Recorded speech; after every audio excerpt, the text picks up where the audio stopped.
कि हमारी सनातन संस्कृति वेद मूला है। युवाओं को हमारी संस्कृति के साथ जुड़ना बहुत आवश्यक है। जीव के अंदर जो नीचे गिरने की शक्ति है उसकी एनर्जी को कीप ऑन इवॉल्विंग कंटिन्यूअसली।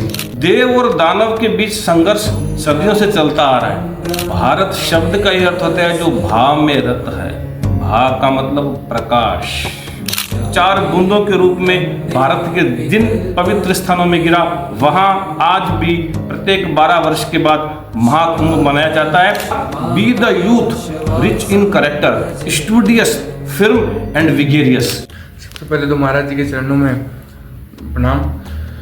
अभी महाराज जी जैसे वर्तमान में महापर्व कुंभ महापर्व चल रहा है, तो ये महापर्व के 2 शाही स्नान भी हो गए हैं। अब जैसे मौनी अमावस्या या बसंत पंचमी का शाही स्नान या शिवरात्रि का स्नान बाकी रहा है, तो थोड़ा सा हमें मार्गदर्शन करें कि इस कुंभ महापर्व का जो उद्देश्य है और जो कुंभ हो रहा है उसके साथ युवाओं को क्या प्रेरणा मिल सकती है इस कुंभ से, और इसका आध्यात्मिक क्या महत्व है, तो उस पर आप थोड़ा सा प्रकाश डालें।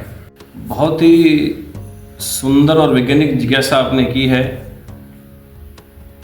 भारत शब्द का यह अर्थ होता है जो भाव में रत है। भाव का मतलब प्रकाश। प्रकाश अर्थात ज्ञान का प्रकाश, प्रेम का प्रकाश, आनंद का प्रकाश और पवित्रता का प्रकाश। भारतीय संस्कृति को सनातन इसीलिए कहा जाता है कि इसकी स्थापना, इसके बीज में वेद हैं। वेदो नित्य में धियताम्। इसलिए चूंकि हमारी सनातन संस्कृति वेद मूला है, इसकी स्थापना ऋषियों ने की थी और ऋषियों ने इतनी सुंदर व्यवस्था की थी कि संपूर्ण भारत समाज अपनी सारी लौकिक कामनाओं को पूरा करते करते जीवन से कुछ ऐसे बिंदु सीखे कि वो जो जीवन का चरम लक्ष्य है, प्रथम लक्ष्य है धर्म, उसके बाद अर्थ, फिर काम और फिर मोक्ष, उस अंतिम लक्ष्य की प्राप्ति भी उसको हो जाए। इस उद्देश्य के लिए संस्कृति की स्थापना की गई थी। और सनातन संस्कृति पर्वों की संस्कृति है, जिसकी आपने चर्चा की। वर्तमान में जो महाकुंभ चल रहा है, देव और दानव के बीच संघर्ष सदियों से चलता आ रहा है। इस संघर्ष में जो अमृत कलश निकला उसको पाने के लिए देव और दानव दोनों उत्सुक हो गए, कौन पहले। इसकी रक्षा के लिए इंद्रपुत्र जब जयंत इसको लेकर भागने लगा तो बृहस्पति के निर्देश पर उन्होंने सूर्य देव से कहा ये अमृत कलश टूट ना जाए।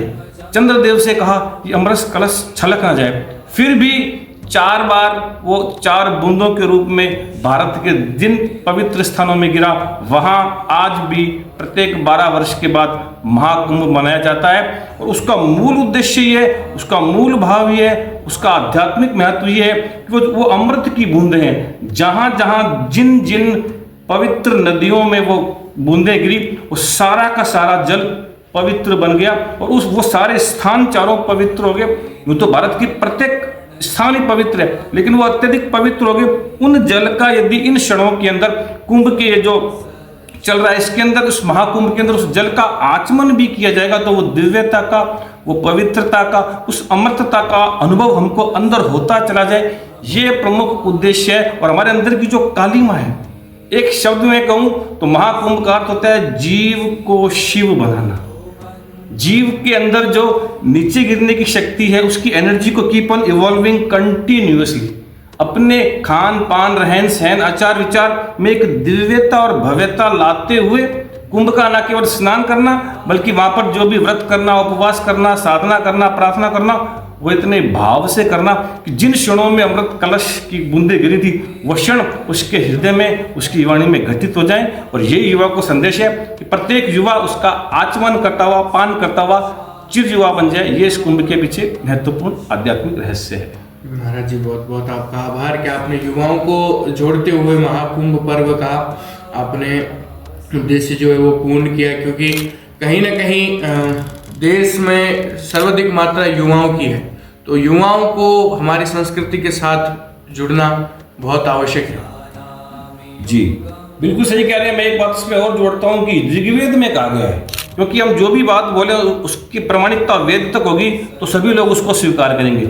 ऋग्वेद में कहा गया है युवात् स्यात् साधुः आध्यायकः आशिष्टः दृढ़िष्टः बलिष्ठः, अर्थात be the youth rich in character, studious, firm and vigorous. यदि भारत का प्रत्येक युवा उसको ये बता दिया जाए कि सनातन जो धर्म है वो एक चिर युवा तत्व है, यदि उसको ये अनुभूति करा दी जाए तो भारत का नहीं बल्कि विश्व का कोई भी युवा होगा या कोई भी व्यक्ति होगा वो कभी झूठ नहीं बोलेगा, कभी नशा नहीं करेगा, कभी गुटखा नहीं खाएगा, कभी शराब नहीं पिएगा, कभी नैतिकता का उल्लंघन नहीं करेगा, क्योंकि उसको पता है कि एक आंख सतत रूप से मुझे अंदर और बाहर से एक जगदम्बा, एक भगवती, एक ईश्वर जो कण कण में है, क्षण क्षण में है, घट घट में है, मुझे देख रहा है, तो वो अपनी सारी लौकिक और शास्त्रीय कामनाओं को पूरा करेगा। और जैसा कि मैंने पहले कहा, जीवन के चरम परम लक्ष्य अर्थात मोक्ष की प्राप्ति के लिए भी इसी जन्म के अंदर वो पुरुषार्थ करेगा। महाराज जी आपको बहुत बहुत आभार आपका, और पूरे देश को बहुत बहुत इस महापर्व की, महाकुंभ की बहुत बहुत बधाई है।